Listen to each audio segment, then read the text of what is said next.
Welcome back to BBC. So I'm still talking about Lama Yeshe's book, When the Chocolate Runs Out. And I was thinking about why I love his writing so much, and it's because his unique use of English, even with familiar concepts, really gets me to thinking about those concepts in a kind of fresh way, different way. So it's quite helpful. So we're going to talk about karma this time a little bit. He writes, if you act in a certain way, you are sure to experience the appropriate result. And just as surely as taking poison will make you sick, even if you deeply believe that the poison is medicine. Once you've created the karma to experience a certain result, the causes and conditions that give rise to it, that outcome is inevitable. Karma is a natural law governing all physical and non-physical phenomena in the universe. It is extremely important for you to understand this. And he continues, every minute you perform hundreds of karmic actions, yet you are hardly conscious of any of them.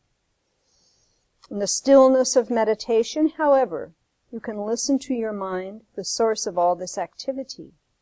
You learn to be aware of your actions to a far greater extent than ever before. This self-awareness leads to self-control, enabling you to master your karma rather than be mastered by it.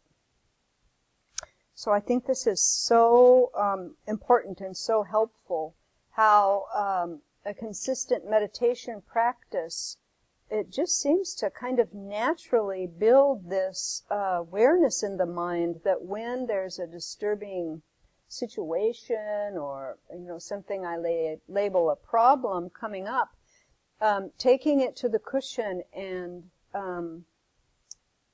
applying some awareness to it in meditation is so helpful, and really to kind of untangle what I got myself involved in, or what action I created. And just that process over and over again increases one's awareness of one's actions, I think. And so it's really helpful. So when I read this, instead of feeling, oh my gosh, every second I'm making, karmic traces on my mind stream, instead of kind of going in that direction, it's much more helpful for me to go in the direction of, so the more mindful I can be and the more I get on the cushion with these things and look to see what are the things that I do that bring me or others suffering, then I have a much clearer understanding of my actions and then a clearer path really to change and transform my actions. He goes on to say, expressing strong negative emotions externally leaves tremendously deep impression on your consciousness. This kind of imprint makes it easier for you to react in the same harmful way again, except that the second time it may be even more powerful than the first. This sets up a karmic change of cause and effect that perpetuates such negative behavior. Therefore, you have to exercise skill and judgment in dealing with negative energy. Learn when and how to express it, and especially how to recognize it early and how to digest it with wisdom. I just love the way he writes that, how to digest it with wisdom.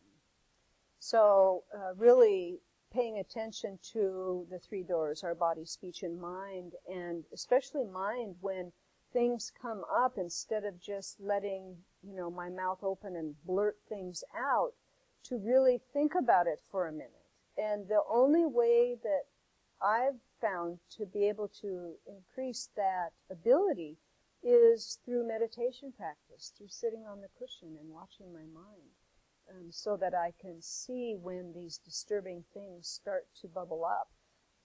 And I think for many people it's different. For me, when a disturbing emotion and afflicted state starts to bubble up, I feel it in my body first, not so much my mind.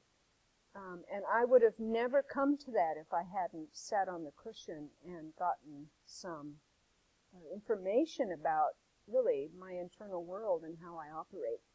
So, and I think for other people, it might be something that gets more in the mind, and then that's what they can notice, the thoughts in the mind.